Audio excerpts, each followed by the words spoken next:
Las noticias en Televistazo con María Isabel Deleve, Gabriela Baer y Pedro Jiménez. Amigos, muy buenas tardes. Ecuador lleno de esperanza. La Tri busca en Bolivia su boleto directo a Brasil 2014. En la 16ª fecha de las eliminatorias sudamericanas, Ecuador quiere revertir 3 partidos sin triunfos. Es importante ganar a Bolivia, que ya está fuera de toda posibilidad de clasificación. La atención se centra ahora en el estadio Hernando Siles de La Paz. Vamos a esa cancha con Francisco Molestina, nuestro enviado especial, cuando faltan apenas 2 horas para el encuentro. Francisco. Gracias, Gabriela, buenas tardes, un abrazo para todos ustedes. Bueno, ya estamos aquí justamente en la cancha donde van a jugar ecuatorianos y bolivianos. En breves minutos tenemos mucha información sobre lo que va a pasar en este partido. Así que empezamos. Hablamos de los ecuatorianos, hablamos de nuestros compatriotas que nos van a representar el día de hoy. El informe a continuación. Ganar o ganar. Ganar puntos en Bolivia es la misión. Nuestros jugadores lo tienen claro. No nos queda de otra. Ganar sí o sí, vamos con mucha ilusión, el equipo está muy comprometido.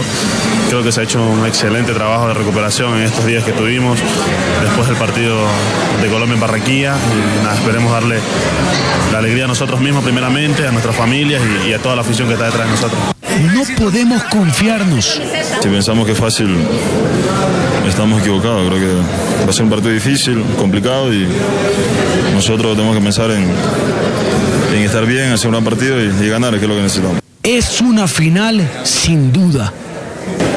Es una final, creo que no tenemos otra opción más que buscar los 3 puntos. Creo que el equipo ha hecho un buen trabajo en Colombia, psicológicamente nos hemos trabajado bien para recuperarnos de esa derrota que nos dolió mucho, pero creo que en eliminatoria son 2 partidos, hay que jugarle al mayor ritmo, ¿no? Quieren dar alegría, pero saben que tienen que tener cuidado, que no deben correr por gusto. Ahí va a ser más difícil, más complicado, sabemos a la altura que vamos a jugar, hay que dosificar bien porque no va a ser como en Barranquilla. ¡A la victoria! Hay que estar concentrados nosotros los jugadores de llegar y pensar solo en los 3 puntos, pase lo que pase y bueno, son los 3 puntos que necesitamos para seguir en la lucha para el Mundial. La tricolor ha tenido buenos resultados en tierras bolivianas. Esperemos que esta vez vuelva a repetirse. A la selección boliviana, una de las características de los últimos años ha sido jugar muy mal y tener muchos problemas futbolísticos. Y eso ha facilitado las cosas para la selección ecuatoriana. Vamos con el informe de Ascar Gorta, que tiene muchas novedades, entre ellas jugadores jóvenes. Vamos con el informe de Paula Camposano. En medio de un ambiente poco alentador se llevó a cabo la última jornada de entrenamiento de la selección boliviana de fútbol.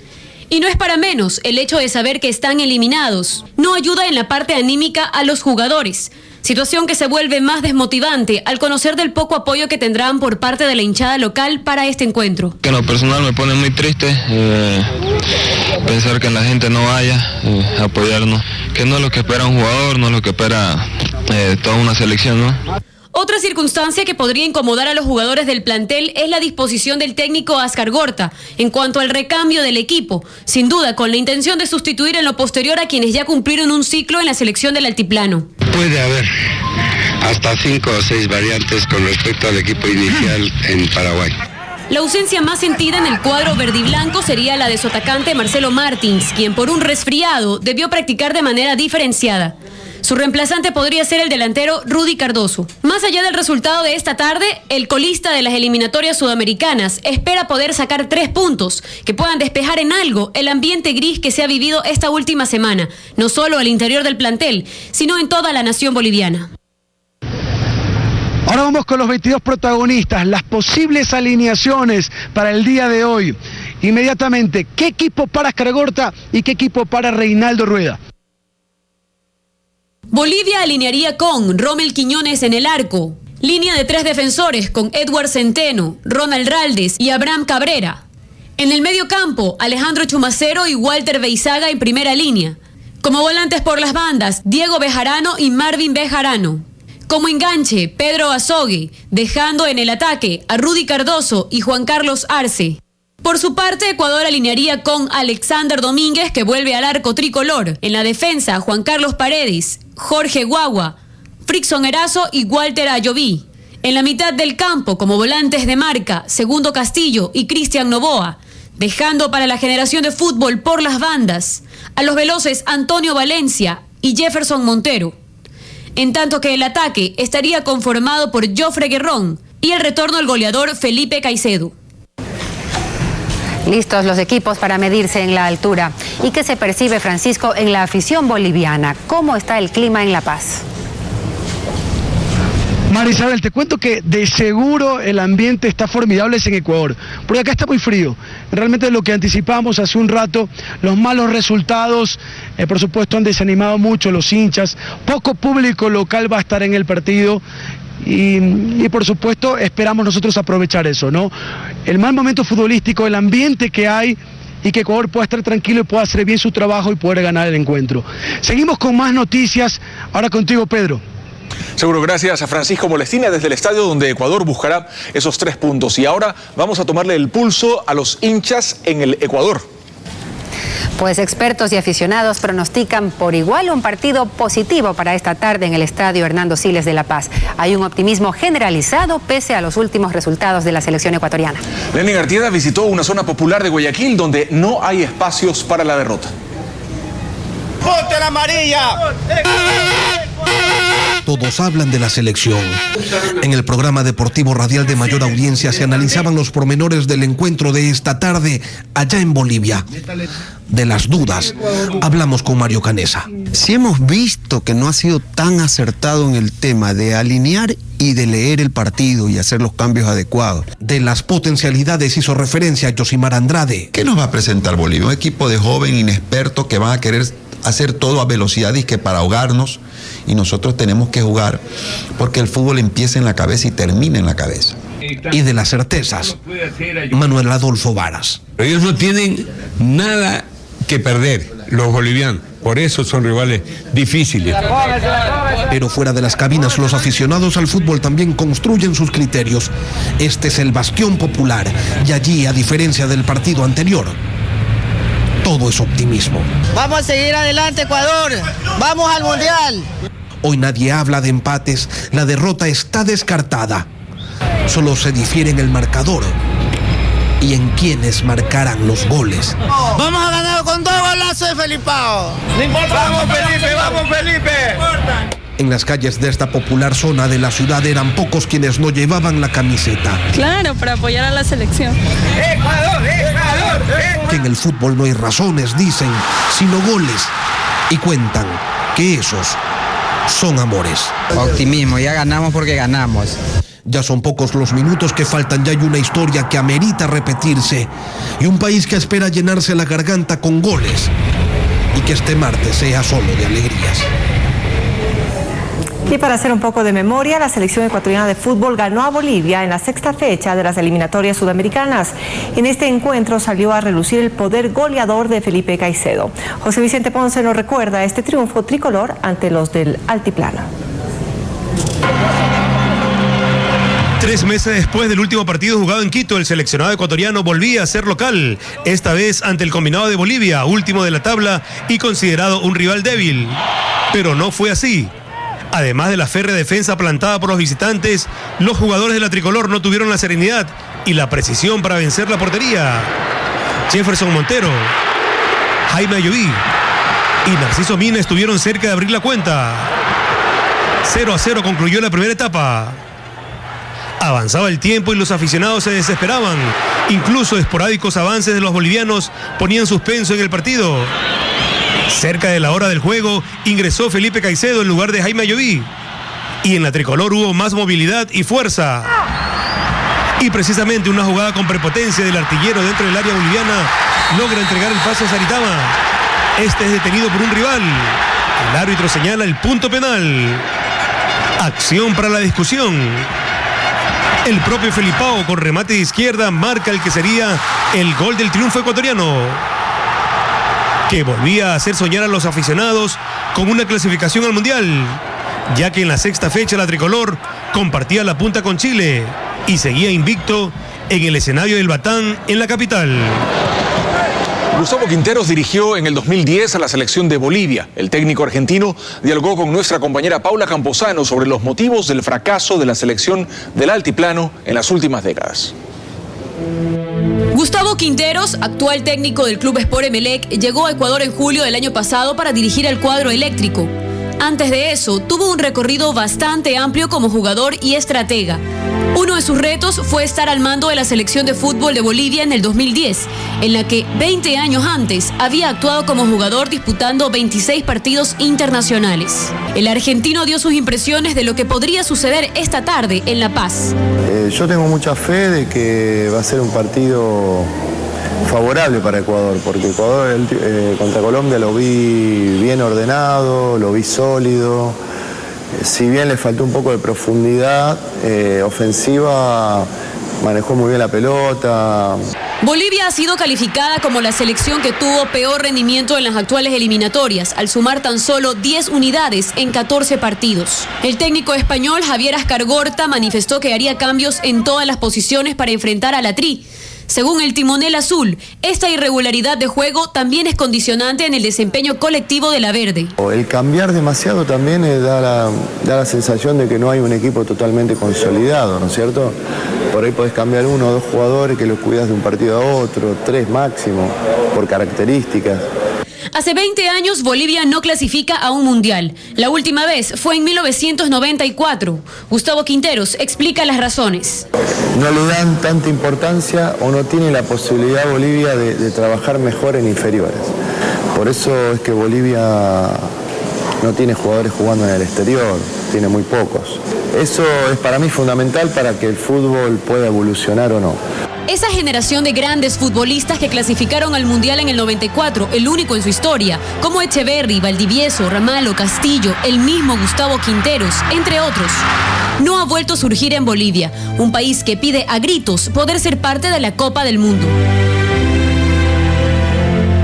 Ahora vamos a hablar de 2 técnicos que tienen mucha experiencia en eliminatorias y también dirigiendo en Copas del Mundo. Estamos hablando de Ascargorta, técnico de Bolivia, y de Reinaldo Rueda, técnico de Ecuador. Ahora sus perfiles.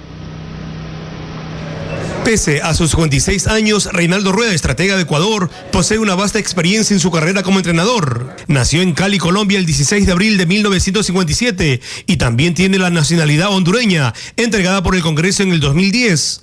Rueda dirigió a varias selecciones juveniles de Colombia, logrando destacadas posiciones en el ámbito mundial.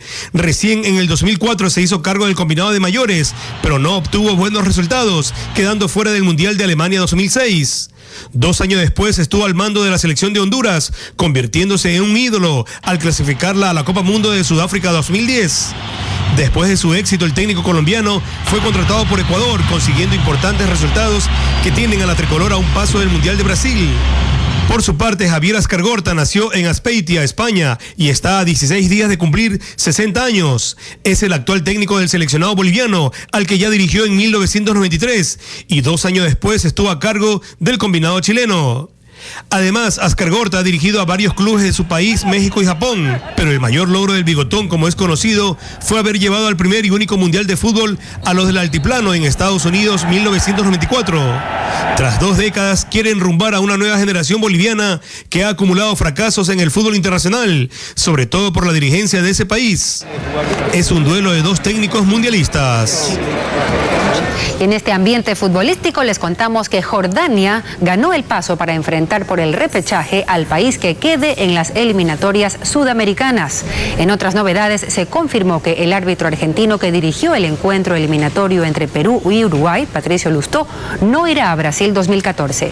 Paul Martillo nos cuenta también que Carlos Alarcón, presidente de la Comisión de Arbitraje de la CONMEBOL, admitió que el fútbol sudamericano vive una crisis arbitral. Luego de los últimos escándalos por los arbitrajes en las eliminatorias, al presidente de la Comisión de Árbitros de la CONMEBOL no le quedó otra salida que admitir que la mayoría de los jueces sudamericanos no son de los mejores del mundo. Porque ustedes saben que la mayoría de los países acá tienen un árbitro, 2 árbitros de élite y el resto ya es a lo que Dios quiera. Entonces estamos muy limitados. Otro de los cuestionamientos a la Confederación Sudamericana de Fútbol es la designación permanente de árbitros brasileños durante todo el torneo. Alarcón argumentó que Brasil es el más neutral, pues no compite en el proceso clasificatorio. En este momento nosotros no podemos poner uruguayos, chilenos, colombianos, ecuatorianos, venezolanos, que son 5 países que están ahí agarradísimos. Patricio Lustó, el referee argentino que condujo el duelo Perú-Uruguay, quedó fuera del Mundial Brasil 2014. El presidente de la comisión aclaró que se trata de un buen profesional, pero que no está dentro del proceso. Lustó es un árbitro que en la Argentina dirige los partidos más difíciles, no es un improvisado de ninguna manera. Si estuvo mal o estuvo bien es otro problema. No va a estar porque él no está en el proceso. Los árbitros en Sudamérica están en la mira cuando faltan 3 fechas para que se terminen las eliminatorias. Bueno, Marisabel, Pedro, Gabriela, esperamos con todo corazón darles noticias positivas más adelante y, ¿por qué no?, una gran victoria que nos lleve rumbo a Brasil. Seguimos con ustedes, muy buenas tardes. Claro que sí, confiamos en nuestra selección. Gracias, Francisco. Y ahora tenemos un dato adicional. El presidente de la FIFA, Joseph Blatter, aclaró que no considera un error haber elegido a Qatar como sede del Mundial 2022, sino que es un potencial error jugar en verano en ese país. Pausa en Televistazo. Al regresar en este noticiero, está por terminar la audiencia de juzgamiento en el caso de la muerte de la modelo Karina del Pozo. 3 jóvenes están implicados. Y también 5 personas fueron declaradas culpables del crimen de la madre del prefecto de Pastaza. Implicados apelarán sentencia. Gracias por su sintonía. Observamos esta hermosa imagen del Cantón General Villamil, conocido como Playas. Está situado a 96 kilómetros de Guayaquil. Es el único balneario que pertenece a la provincia del Guayas, con una población de 42.000 habitantes. Seguimos con más noticias. Tras 4 días está por terminar la audiencia de juzgamiento en contra de 3 jóvenes acusados de la muerte de Karina del Pozo. Jacqueline Rodas está en el tribunal. Jacqueline, cuéntanos, ¿en cuánto tiempo se conocerá la sentencia? Gaby y amigos, muy buenas tardes. En este momento se da la intervención del último abogado defensor. Después de ello, el tribunal ya se retira a deliberar y por lo mismo se cree que esta misma tarde conoceremos si se declara inocentes o culpables a Manuel S., José S. y David P., que son los 3 jóvenes que están acusados por la muerte de Karina del Pozo. Recordemos que el pasado 19 de febrero la joven desapareció y 8 días después fue encontrado su cuerpo en una quebrada en el sector de Llano Chico, aquí en Quito. Posteriormente se conoció que ella fue víctima de violación sexual y que la causa de su muerte estaría relacionada con lesiones cerebrales causadas por golpes. También debemos informarles que tras la deliberación el juez podrá hoy mismo dar a conocer si es que los declara inocentes o culpables, pero sobre los daños, la pena que imponga podría también notificarles posteriormente por escrito. Sin embargo, la Fiscalía en esta audiencia pidió la pena máxima de 25 años para los 3, a pesar de que uno de ellos está acusado como autor y 2 como coautores. Esa es la información. Nosotros nos quedamos aquí a la espera de la noticia. Regreso contigo, Marisabel, a estudios. Gracias, Jackie. Y en otro caso criminal, el Tribunal de Garantías Penales declara culpables a 5 personas por el asesinato de la madre del prefecto de Pastaza, ocurrido el pasado 25 de febrero. Nuestro corresponsal, Edwin Fernández, nos trae el informe. 5 personas fueron declaradas culpables del asesinato de Laura Mercedes Blasque López, madre del prefecto de Pastaza, Jaime Guevara. El hecho se registró el pasado 25 de febrero en la ciudad de Puyo, cuando Blasque se encontraba en su domicilio. Tras la decisión del Tribunal de Garantías Penales, Guevara dijo que siempre tuvo confianza en que se haría justicia. Tenemos el convencimiento que a Pastaza hay que darle ese baño de tranquilidad, de paz, para que vuelva la armonía a todos y cada uno de los hogares. Julio O. fue declarado autor, David M. coautor, mientras que Melba O., Livio M. y Luis B. fueron declarados cómplices. El móvil del crimen habría sido el robo. Edmundo Bosquera, abogado de uno de los implicados, manifestó que apelará el fallo. Tengo derecho a apelar a la Corte, ¿no? A la Corte Provincial, Y obviamente, pues dependerá que resuelvan los señores jueces de la Corte. En 15 días se espera que los jueces dicten la sentencia que aplicarán para cada caso. La Corte Provincial de Justicia de Morona, Santiago, aceptó a trámite el recurso de apelación presentado por el asambleísta de Pachacutic, José Acacho, sentenciado a 12 años por sabotaje y terrorismo. Ahora se deberá conformar una nueva sala de conjueces para conocer este caso. Además, se levantó la medida cautelar que durante 3 años le ha obligado a presentarse en la Fiscalía una vez por semana. Acacho tomó esta resolución como una victoria jurídica. Pausa y más adelante en Televistazo, un niño plagiado en el cantón Santa Isabel, provincia de La Suay, fue encontrado muerto. Gracias por acompañarnos. Vemos la imagen del sector de las avenidas América y Naciones Unidas en el norte de la capital. Esta es una zona de gran concentración vehicular que permite trasladarse tanto para el norte como para el sur de la ciudad. Seguimos informando. Hace pocos momentos ocurrió un asalto en la agencia bancaria Procredit, ubicada en el sur de Guayaquil. Andrés Yumblut se encuentra ya en el sitio para entregarnos un informe. Andrés, ¿se sabe ya el monto que los antisociales lograron llevarse? Pues aún no, las investigaciones preliminares no han informado sobre ese tema precisamente. Lo que sí han dicho las autoridades de policía y fiscal que estuvo hace pocos momentos aquí es que sobrepasaron los $500 el monto de atraco a los clientes que se encontraban en ese momento dentro de la agencia bancaria que en Procredit en el sur de la ciudad. Han sido, según se ha informado, 5 sujetos con camisetas de la empresa Interagua, con mascarillas en sus rostros para evidentemente no ser identificados, los que han atracado la caja y que han salido a un auto que se está buscando en estos momentos por parte de la policía con una funda en sus manos. Vamos a ver qué dijo el fiscal sobre este tema hace pocos instantes también.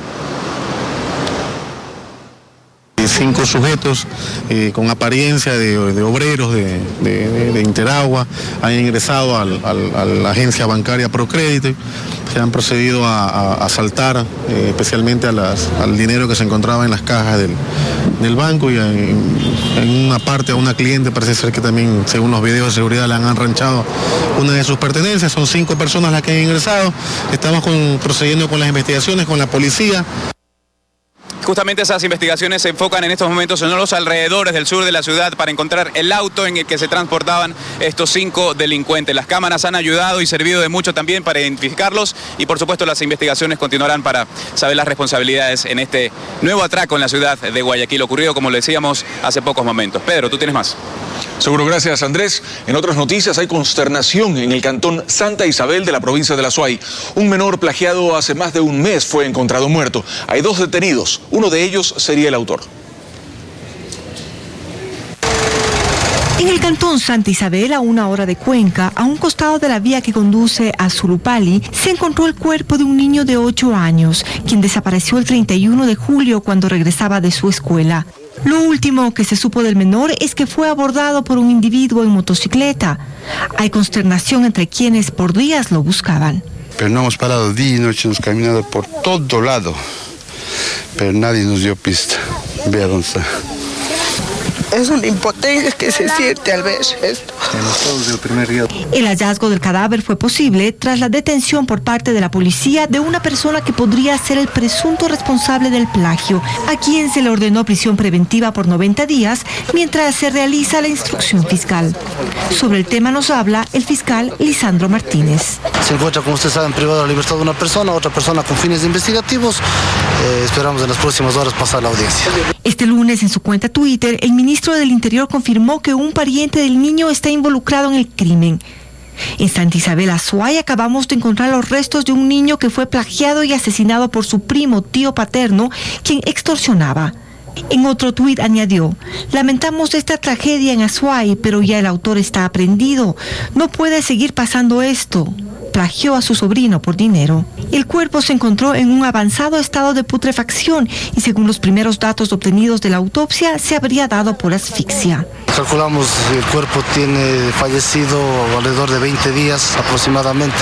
Las investigaciones continuarán para esclarecer el motivo del plagio y posterior muerte del niño de 8 años. Y otra penosa noticia, los resultados de la autopsia revelan que la niña de 7 años encontrada ayer en un terreno en el sur de Quito murió por una fractura en la cabeza. La familia continúa la búsqueda de los otros hermanos de 3 y 5 años desaparecidos hace 21 días. Alex Ceballos con el informe. Hoy se cumplen 21 días desde que una niña y sus 2 hermanos desaparecieron de la casa. Ayer los moradores del sector de la Ciudadela del Ejército, al sur de Quito, encontraron a la niña de 7 años. Su cuerpo estaba abandonado en un terreno. Andrés Choloquinga, familiar de la víctima, informó que los resultados de la autopsia revelaron que murió a causa de un trauma en la cabeza. Que en la autopsia los papeles salen que han golpeado, que ha salido esa violación o sale. Las familias están asustadas por la repentina desaparición de los menores. Todo el dolor de la familia Logro se traslada ahora a una comunidad indígena de Saquisilí que vive en el sur de Quito. Solicitan ayuda a las autoridades. Este martes recibieron la visita de María de Lourdes Mejía, de la Asociación de Desaparecidos del país. Terriblemente esto es lo que nos ha golpeado duro porque somos madres igual y nuestras hijas igual no aparecen. Pasadas las 14 horas, saldrán a Saquisilí, provincia del Cotopaxi, para sepultar a la niña de sus hermanos de 3 y 5 años de edad. El padre desconoce su paradero. Quisiera que venga vivo a mis hijos, 2 hijitos. Son 2 hijitos, ambos chiquititos.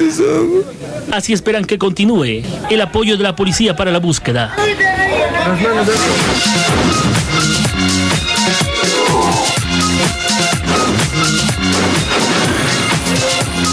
Buenas tardes amigos, bienvenidos a Gente, soy Samantha Mora y es un gusto contarles lo último del espectáculo. Los exfutbolistas Alex Aguinaga e Iván Hurtado opinan sobre el partido de hoy entre Ecuador y Bolivia. María José Hidalgo conversó con ellos, veamos.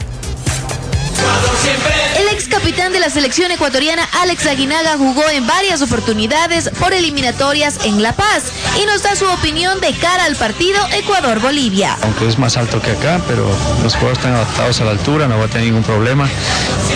Y ahí lo que va a sobresalir el tener la pelota, ser contundente al atacar, ojalá que podamos anotar primero y tener la ventaja del contragolpe, poder matar. Como director técnico, ¿cómo ve la selección? Bien, no, yo la veo bien como hincha, como técnico, como es jugador. Yo la veo bien, esperemos que tenga un partido bueno allá en Bolivia y ganemos. El mismo optimismo tiene su ex compañero Iván Hurtado. ¿Cómo es un día en la asamblea cuando juega la selección? No, la presidenta, trabajamos hasta cierto horario y después hay el permiso para ir a ver a nuestra querida selección y a darle buena vibra a la distancia, ¿no? Y ahí sí todos son un solo bloque. Así es, como siempre, creo que es la única forma que nuestra selección puede llegar al Mundial. Y es que todos somos uno cuando juega la Tri. Y cambiando de tema, les cuento que las mentiras del ex ciclista Lance Armstrong fueron llevadas a la pantalla grande con un documental que se estrenó en el Festival de Cine de Toronto. Les tenemos un resumen.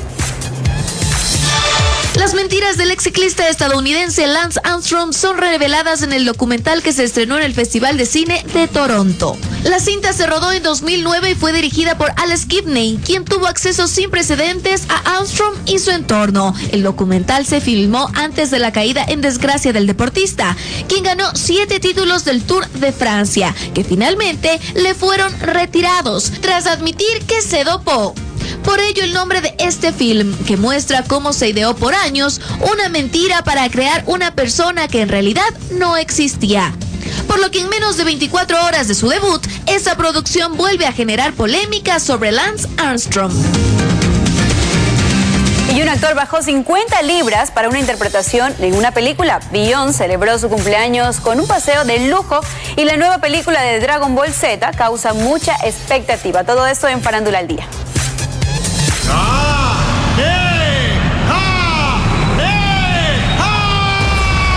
Ecuador se alista para la locura que traerá el estreno de la película Dragon Ball Z, la batalla de los dioses. En esta ocasión, Bills, el dios de la destrucción que mantiene el balance del universo, sale en búsqueda del poderoso Goku. ¿Te gustaría pelear un poco conmigo? Mario Castañeda, la voz latina de Goku, nos dice qué siente al volver a interpretarlo. Y ahora, después de 13 años, tener la oportunidad de de volver a vivirlo, este sueño de volver a interpretarlo. La verdad es Navidad anticipada. El día del estreno nacional será el viernes 20 de septiembre y promete ser uno de los filmes más comentados del año. ¡Es el fin de la tierra!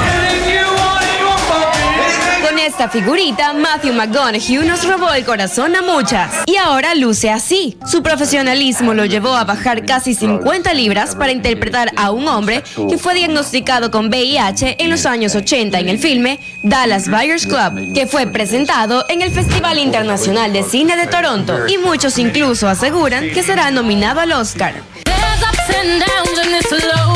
Beyoncé celebró sus 32 años por todo lo alto con un viaje en yate durante una semana que habría costado aproximadamente $350,000. Lo curioso es que ese precio solo cubría la nave, más no la comida y otros gastos. Durante el recorrido por Italia estuvo acompañada por su esposo, su hija y unos cuantos amigos. Con toda esta información me despido. Éxitos a nuestra selección. Nos vemos en la noche con más. Besitos. Chao, chao.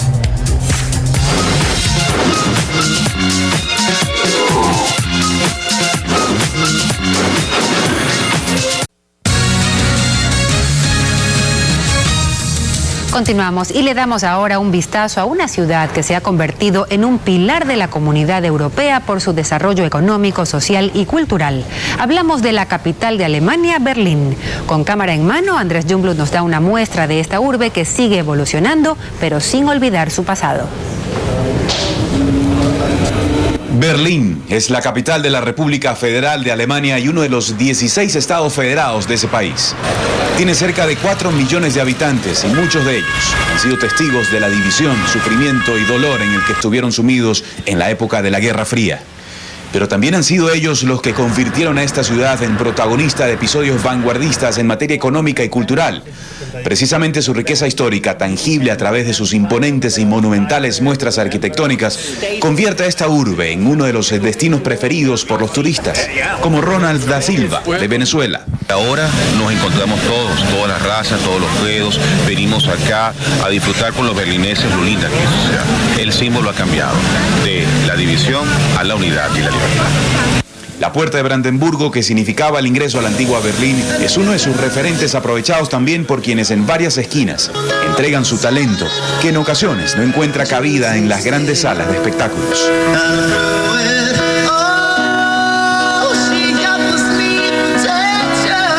Transitar por Berlín es sinónimo de respeto, tanto al conductor como al peatón y a los ciclistas incluso, una práctica deportiva y de transporte utilizada por muchos. Muy pocos hablan de la inseguridad en esa ciudad que no dejaba de sorprendernos, como esta temporal instalación de tuberías aéreas que sirve para desfogar las aguas represadas durante las obras públicas o privadas de gran envergadura. Una ciudad que vivió en carne propia su fragmentación, que empezó en 1961 con la construcción del muro de 50 kilómetros de largo y 4 de alto, que durante 28 años dividió a Berlín Occidental de la República Democrática Alemana. Son los vestigios de esa lucha incesante por cruzar al otro lado del muro. El concreto destruido, los grafitis, el hierro retorcido también y los huecos que va dejando esta muralla en la capital que tiene mucha historia, que recoge mucho dolor también y mucho resurgimiento ahora por contar nuevas historias y nuevos días. Aquí, en Berlín, se vive la historia. Hoy son muchas las estructuras del muro que dan fe de esos episodios, pero muchos los museos y registros como estos tramos de mercados que no olvidan su paso. Es el pasado y presente fusionados para quienes se miran admirados a una ciudad de pie y que pretende dar mucho más para los suyos.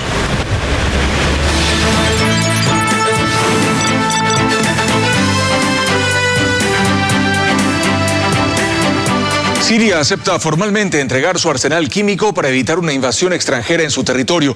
Sin embargo, la Casa Blanca continúa buscando respaldo de su Congreso para atacar en caso que el gobierno de Bashar al-Assad no cumpla su promesa. Todo hace parecer que el plan de Barack Obama de atacar Siria se está diluyendo. 24 horas después de que el secretario de Estado John Kerry formulara la propuesta y Rusia la impulsara, el gobierno de Bashar al-Assad aceptó formalmente entregar sus armas químicas a la ONU para que sean destruidas. Así lo dijo hoy el canciller sirio Walid al-Mualem durante una reunión en Moscú con el presidente de la Duma, la Cámara Baja del Parlamento ruso. Ante esta nueva posibilidad de solución diplomática, la Casa Blanca, Francia y Reino Unido aceptaron hoy regresar a debatir al Consejo de Seguridad de la ONU el desarme de Siria, algo que había sido bloqueado por Rusia desde el inicio del conflicto en el país árabe. Por su parte, en una maratón de entrevistas concedida anoche a varios medios de su país, el presidente Barack Obama aseguró que este es un avance. Sin embargo, enfatizó que falta comprobar si la reacción del régimen de Bashar al-Assad es seria y no se trata de una simple táctica para evitar el ataque. Es lo que estamos pidiendo, no solo en la última semana o último mes, sino en los últimos 2 años, porque estas armas químicas representan una amenaza significativa para todas las naciones. Y como no está muy convencido de que al-Assad cumpla con su promesa, John Kerry continúa con su campaña en el Congreso en busca de apoyo para la eventual ofensiva. Hoy compareció ante los senadores a quienes intentó persuadir de la necesidad del ataque. Permitir el uso impune de estas armas generaría un enorme golpe a nuestro aparato de seguridad. Mientras tanto, China e Irán, aliados del gobierno sirio, celebran el surgimiento de esta posible solución pacífica. Ambos países creen firmemente la versión de Bashar al-Assad, quien dijo que los responsables de los ataques con gases venenosos son los rebeldes, que desde hace casi 3 años intentan sacarlo del poder. Venezuela abandona la Corte Interamericana de Derechos Humanos. Hace exactamente un año, el gobierno del ahora fallecido Hugo Chávez acusó a dicho organismo de estar manipulado por Estados Unidos. Era el primer paso previo al retiro. Con esta decisión, los venezolanos ven reducidas sus opciones de reclamar los derechos de instancias internacionales tras la salida de su país de los órganos de justicia del sistema interamericano. En China, 4 personas murieron y otras 14 resultaron heridas a causa de la explosión registrada en un edificio de la ciudad de Guangzhou. La detonación provocó un incendio y rompió los cristales de un centro comercial cercano. 2 horas después que los bomberos consiguieran extinguir las llamas, todavía se podía ver una intensa humareda. Las causas de la explosión son investigadas. En Corea del Sur, una jirafa dio a luz por 18ª ocasión, por lo cual los dueños del zoológico donde habita el animal quieren que el libro de récords Guinness inscriba el número de partos como una nueva marca. El parque dijo que planea conseguir la certificación del récord por parte del Sistema Internacional de Información de Especies, un grupo que mantiene una base de datos mundial de animales de zoológico. Las jirafas pueden llegar a vivir hasta los 25 años.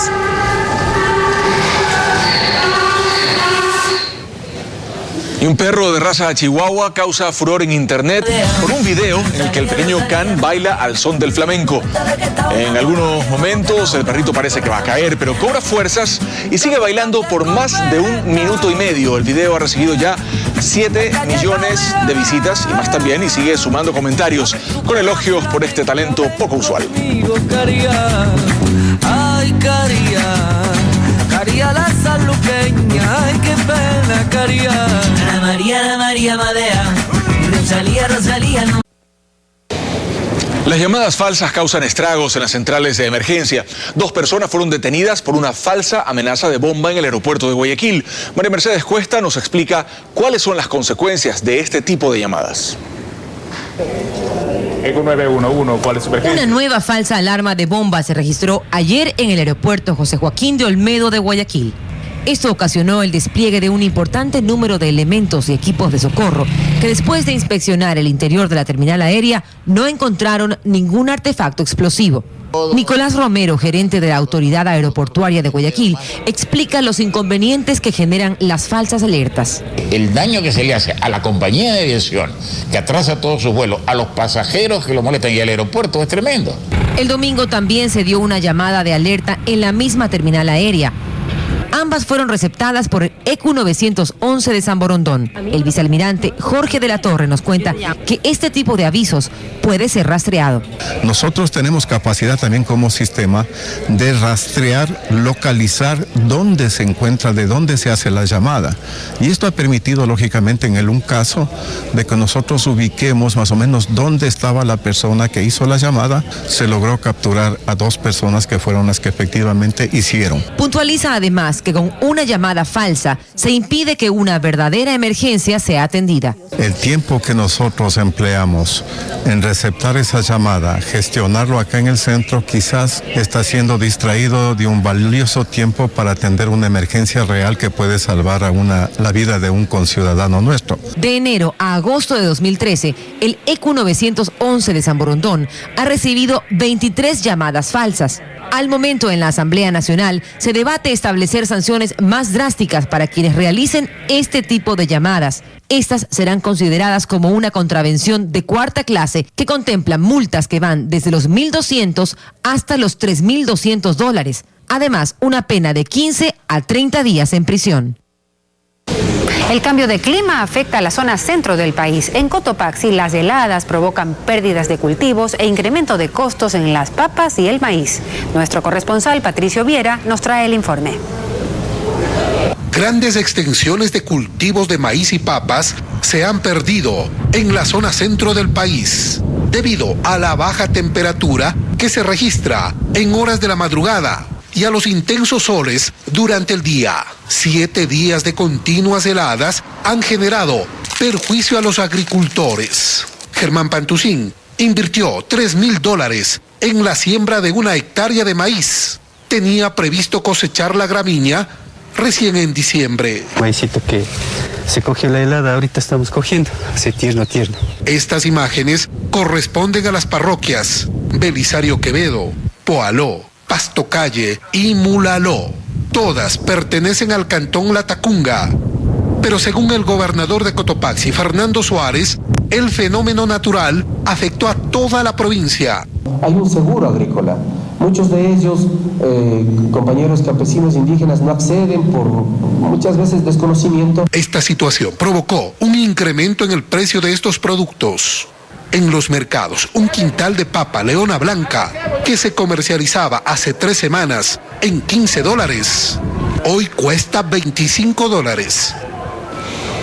2 pequeños osos de anteojos que se encuentran en peligro de extinción y que fueron encontrados en las provincias de Cotopaxi y Tungurahua se recuperan en el zoológico San Martín de la ciudad de Baños. Nuestro corresponsal Fabián Villa con el reporte.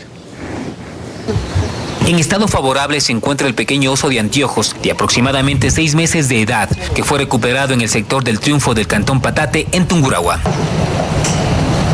Luego de su recuperación fue trasladado hasta el zoológico de San Martín en Baños para darle todos los cuidados. Alfonso Heredia, técnico del Parque Los Yanganates, nos cuenta cómo fue su hallazgo. Salieron en una parte descubierta, la madre intentó regresar mientras que él continuó hacia la parte baja donde hay presencia de maíz y pues se quedó. De igual manera, el pequeño Pinocho, como se bautizó a los sesnos de 3 meses de edad, que fue recuperado en el cantón La Maná en Cotopaxi, de a poco se va adaptando a su nuevo hogar, como nos explica Orlando Vega, propietario del zoológico. Ahorita pues él ya come solo, ese es un triunfo, y juega también con las bromelias, con todo lo que hemos puesto. Para llegar a esta etapa de la recuperación del pequeño sesno, fue necesario un gran trabajo del personal del zoológico que lo atiende, quienes tienen que vestirse con un traje de oso para alimentarlo y alejarlo de la presencia humana.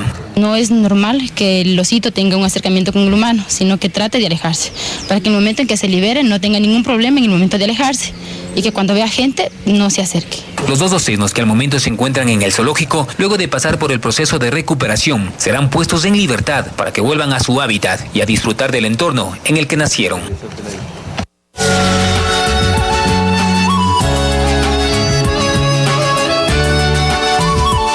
El corazón del Yasuní. A pesar de muchas privaciones, los comuneros de Martínica son felices, disfrutando de su entorno natural. Mónica Carriel pasó una noche junto a los habitantes de ese paraíso amazónico, en la que practicó sus bailes autóctonos y aprendió también un poco del idioma nativo. La tarde cae en el Yasuní. Ahora la luna nos cobija y en medio de la selva se ha armado una fiesta para recibirnos. Ansiosos por demostrar sus bailes típicos, se arma una pequeña presentación en la que niños y adultos participan. Es importante para ellos que los pequeños se involucren, pues de ellos depende que sus tradiciones no mueran. Una característica común en casi todos los naporrunas es el idioma. En medio de la fiesta apartamos al presidente de esta comunidad, Daniel, quien lleva a cabo un proyecto dirigido al rescate de su idioma. Tratando de recuperar lo que es nuestro, porque nuestros hijos tienen que aprender lo nuestro. O sea que yo como padre yo tengo que enseñarle a mis hijos el idioma nuestro, que es quichua. Y en medio de la selva se da nuestra primera lección de quichua, además de aprender también ciertos aspectos de su sociedad. Oiga, cuénteme una cosa, ¿quién manda en su sociedad, el hombre o la mujer? El cari. ¿Qué es eso? El marido. ¿El marido? Sí. ¿Sí, de verdad? Y si yo le pregunto a una chica de las que están aquí, ¿me va a decir que manda el marido? No, es que si me pregunta a mí, yo le contesto es que sí. Pero si ella le pregunta a ella, va a decir que ella ordena. Pero ¿Y si usted le quiere pedir matrimonio, cómo le dice? Ñuka Munani Casarangapa Kanda. Dios mío, ¿y eso qué quiere decir? Yo quiero casarme contigo. Y si ella dice que sí, ¿cómo dice? Yo le diría, contestaría, Ashka Pagaracho Warmi. O sea, gracias, mujer. La gente se anima nuevamente y la fiesta continúa. Llega el turno de hacernos bailar y nos damos cuenta de que a punta de maito en Martinica los comuneros tienen mucha energía. El optimismo es parte de su cultura, de su forma de ver la vida, de su espíritu, de su manera sencilla de enfrentar al mundo. En Martinica se goza la vida, una vida que quizá traiga cada vez más contrariedades, pero que seguramente sus habitantes tomarán con una sonrisa. Y en este momento llama la atención de los guayaquileños la presencia de un halo solar. Este fenómeno es producido por los cristales de hielo que están en el firmamento. Estas partículas, con la luz del sol, causan un reflejo en forma de un círculo de colores que se asemeja a un arco iris. Y esto ha provocado el asombro de las personas que están subiendo múltiples fotos a las redes sociales.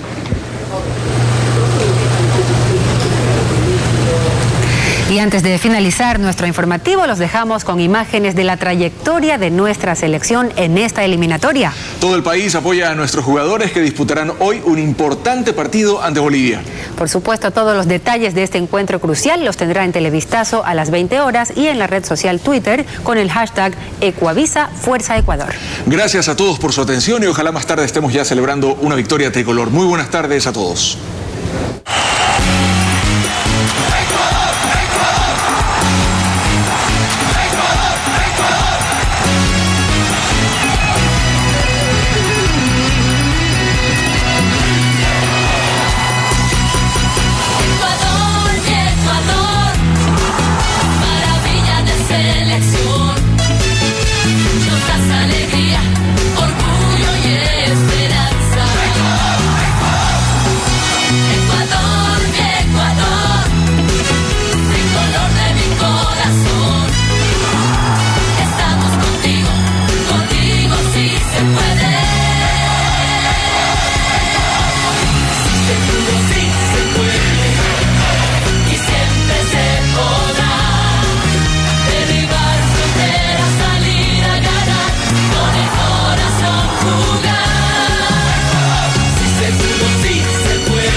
Televistazo se reproduce a través de Radio Cristal 870 AM y Radio Centro 97.7 FM.